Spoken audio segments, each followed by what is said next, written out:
Hey, come on in, let me show you around. I thought it would be fun today to just bring you to a few spots in my home to show you items I've purchased that have made a big impact for me in making life just like a little bit easier or more pleasant. And specifically with the idea that these are things that help when you have a slightly smaller home. Now, don't get me wrong, I live in a house, I have plenty of space. It's big if you think about it in the grand scheme of things, but because it is an older home, there are tiny closets, very limited storage space, limited counter space, especially in the kitchen. And just in general, I've noticed with a new baby, I'm like itching for a little more space, itching to make things that I need to get done in the home more streamlined. And so I have 5 items for you today that have helped me so that if you live in a slightly smaller home, they might help you too. Also, side note, I talk a lot about minimalism on this channel, and maybe talking about belongings that I like feels anti-minimalist, but to me it's actually pro-minimalist. It's like noticing the things that have genuinely helped me out,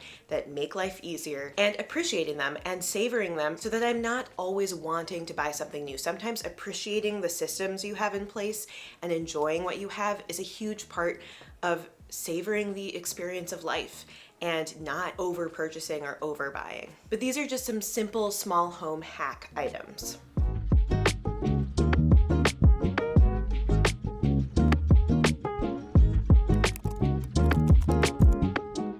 So the first item I've got on the list is this over door mirror. What I really like about it is that it is very simple. It's not overly heavy, so I'm not afraid that it's gonna fall on somebody. I mean, it does have more weight than the super cheapo $5 mirrors, but it's pretty light still. It has a little bit of design with this black edge that kind of works with the old style of the home. Basically, I added it because on the first floor, I do like to have a spot where I can check out how my outfit looks before I head out without having to go upstairs or something. But I don't have space anywhere for like a big, beautiful floor mirror. You know, the ones you see on Instagram, like the beautiful Anthropologie gold mirror that's massive that a lot of influencers have. Well, I just don't have space for a big mirror like that, but I want to have easy access to a mirror that fits into the space without taking up too much attention, but still looks nice. And I found this one at Target, and I'll link it below. I'll link everything below. I just recently added it, so I'm actually curious to hear if any of you have thoughts on the location. I put it here on the front of my first floor bathroom door, but I do realize it kind of messes with the space. Like, to have it on the outside of the door, it's so much more beautiful to just have this plain cream colored door, more minimal, more sleek, but it is nice to have it on the outside so I don't actually have to like go into the bathroom and then close the door to see the mirror like if it were on the other side. So the other option is basically behind the door here. So you'd have to close it and be in the bathroom in order to see yourself. That's less convenient for me. I want to be able to have a quick look on my way out, but it would be prettier. So let me know what you think, if I should do it on the front of this bathroom door for ease or on the back of it for the design of it.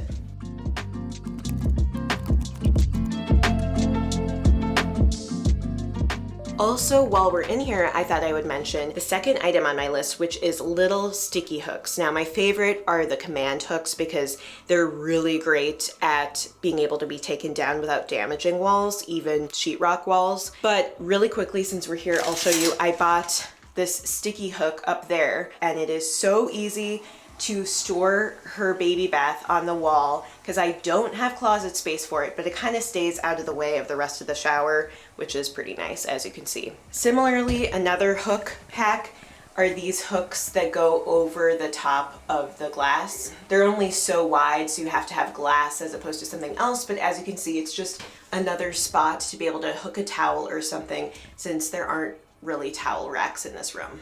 So now I'm in the guest bedroom slash office slash kind of daytime nursery. Basically because, as I said, we have tiny closets.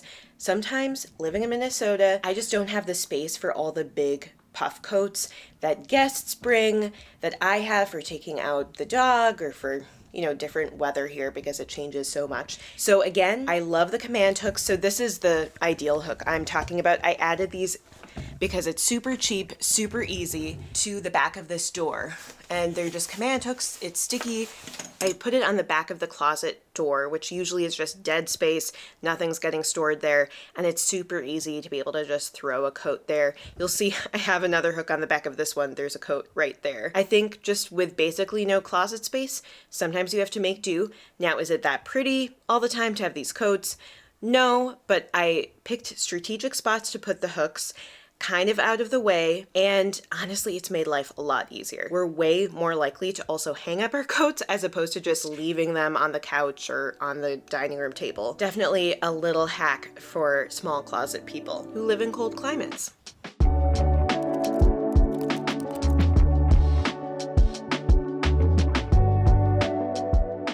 Okay, I'm getting down on the floor now for you guys, but I wanted to show you my new favorite little thing for the dishwasher, which is this clean dirty sign. It really blends in well with the dishwasher, and it just streamlines the dishwashing process.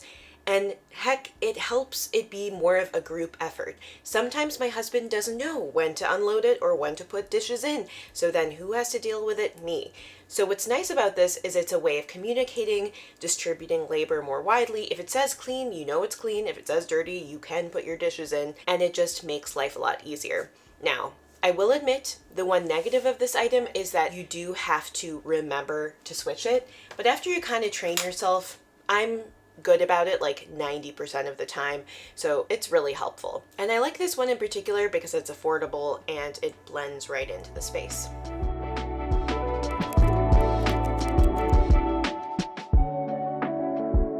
While we're in my kitchen, I thought I would also mention another great little hack is to get a mini crock pot. And what I love about this is that it's smaller for the sake of storage space. Definitely if you just don't have a spot to store a full-size crock pot, this is a great alternative. Now, obviously, if you have a massive family or you're making something for a massive party, this might not work as well. So there are limitations, but what I really like is that it doesn't take up much space and somehow it feels less intimidating to cook with. Sometimes a big crock pot, it's kind of heavy, it feels arduous to clean, but a little one, I can handle that. And what's nice is that you can make all of the dips you could possibly want in here to keep warm, and it does fit more than you'd actually think. So yesterday, actually, there was a big Vikings game on, and so my husband, Andy, made the most amazing chicken buffalo dip.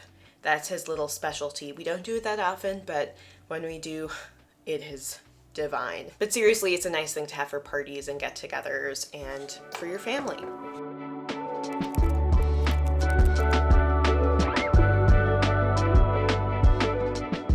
Okay, good job if you watched this far into the video because this one might be my favorite. But I somewhat recently got a big set of these stemless wine glasses and I am obsessed. I like them because they're not the most expensive glassware ever. They're not the cheapest either, but they're from Crate & Barrel, and I have been on the search for the perfect stemless wine glass that can be the catch-all glass for me. It works technically for red or white. I think it technically is a white glass, but we'll make do. It's not so slim that I can't put red wine in it. I like it because it's extra tall, so you don't even have to fill it that much to get a glass of wine. And there's all this elegant space up here when you're drinking wine. But more importantly, I can use it for anything. I can use it for water. I can use it for other beverages. I can use it for cocktails if I'm going to make a cocktail. It is just a catch-all glass that when you use it, it feels fancy. It goes in the dishwasher without a stem, so it's easy to throw in. Now, other wine glasses I've learned recently you actually can often put in the dishwasher if you do it strategically, but it still is such a headache. It takes up so much space, you're worried they'll break, and then what do, you know? These glasses are great. It's a nice, elegant way to enhance a party or something like that. Again, this isn't very minimalist of me, but if you get a bunch of them, they can be your regular drinking glasses and your party glasses and your fancy cocktail glasses. Like, you've got it all in one. They're somewhat thin. They're not so thin that they feel so delicate they're gonna break, but they're not thick because I hate thick glassware. It just is less pleasant to drink out of.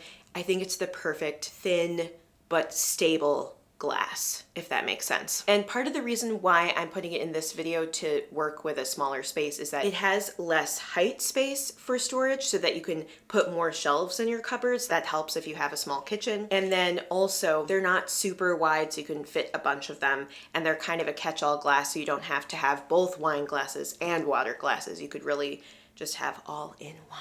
Anyway, clearly I'm kind of obsessed with this glass, maybe a little bit too obsessed, but again, I'm just enjoying it. I'm savoring it because I probably won't be able to buy new glassware for a really long time because I found the catch-all glass, which is actually disappointing because Andy always jokes with me that I just buy and rebuy glassware because I love the effect of having a nice glass. I think for hosting and entertaining especially, having beautiful glassware enhances the entire experience, truly. I get to stick with these for quite some time because they are solid, and I'll link them below. Anyway, I also just want to mention this video isn't sponsored. These are just things that I have bought with my own money that I genuinely love. So I'm just trying to share the joy.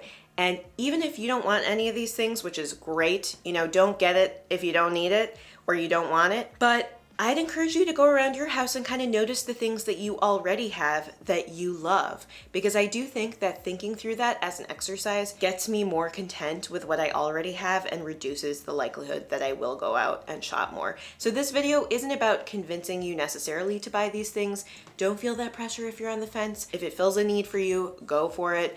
But I think the overall point is to enjoy what we have and also to think creatively about how can I make my space work for me, especially if I have a smaller one. Anyway, that's really all I've got for you. Thank you so much for spending this little bit of time with me, and I hope you have a wonderful rest of your day. Bye.